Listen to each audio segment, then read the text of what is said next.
দয়া করে জুতা খুলে প্রবেশ করুন কথাটি মসজিদ, মন্দির অথবা হাসপাতালের বিশেষ কিছু কক্ষের দরজাতে দেখতেই আমরা অভ্যস্ত।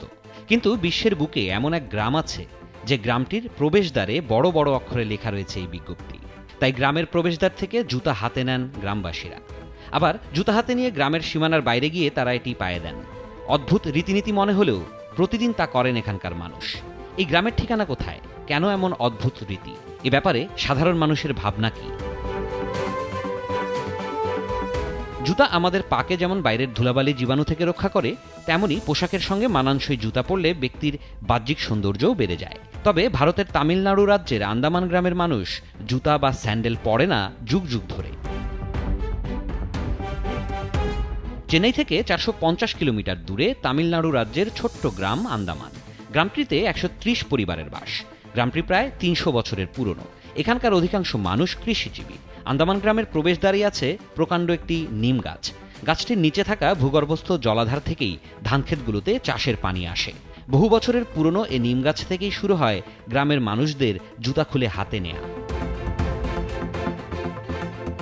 গ্রামের এই প্রবেশদ্বারেই লেখা রয়েছে, দয়া করে জুতা খুলে প্রবেশ করুন। গ্রামে ঢুকতেই এই বিজ্ঞপ্তি দেখে মনে প্রশ্ন জাগতে পারে, কেন এমন লেখা রয়েছে? তবে কি কোনো দেবগৃহ বা মন্দিরে প্রবেশ করতে চলেছি? খানিকটা তেমনই। আসলে পুরো গ্রামটিকেই মন্দির বা দেবস্থান বলে মনে করেন গ্রামবাসীরা। যেমন দেবস্থানে জুতা পরে প্রবেশ নিষিদ্ধ, তেমনি এই গ্রামেও জুতো পরে প্রবেশাধিকার নেই কারো।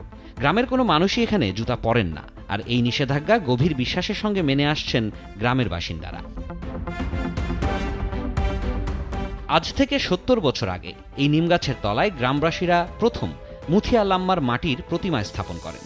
পুরোহিত যখন প্রতিমার গায়ে গয়না পরাচ্ছিলেন এবং সবাই প্রার্থনায় মগ্ন ছিলেন, তখন এক তরুণ জুতা পায়ে দিয়েই প্রতিমার পাশ দিয়ে হেঁটে যায়। কথিত আছে যে জুতা পায়ে হেঁটে যাওয়ার সময় সে হঠাৎ পড়ে যায় এবং ওই দিন সন্ধ্যায় রহস্যময় এক জ্বরে আক্রান্ত হয়। সেই জ্বর থেকে সেরে উঠতে তার অনেক মাস লেগে গিয়েছিল।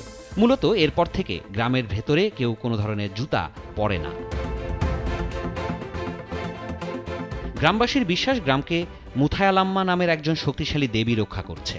তাই তার প্রতি শ্রদ্ধা জানাতে তারা গ্রামের ভেতর কখনো জুতা পরে না। জনশ্রুতি আছে যে এই নিয়ম না মানলে রহস্যময় অদ্ভুত এক জ্বরে আক্রান্ত হতে হয়।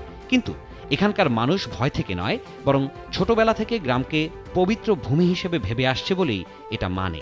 তারা তাদের গ্রামকে একটা মন্দিরেরই বর্ধিত অংশ মনে করে। গ্রামে কোনো রাস্তা, স্কুল, কলেজ বা হাসপাতাল নেই। মাত্র একটি মুদি দোকান আর একটি চায়ের দোকান। নিত্য প্রয়োজনীয় জিনিস কিনতে ভেল্লাগাভি গ্রামের মানুষকে যেতে হয় পাশের গ্রাম কোডাইকানাল গ্রামে। এভাবেই পবিত্রতার অদ্ভুত ধারণা বজায় রেখে চলেছে তামিলনাড়ুর গ্রাম।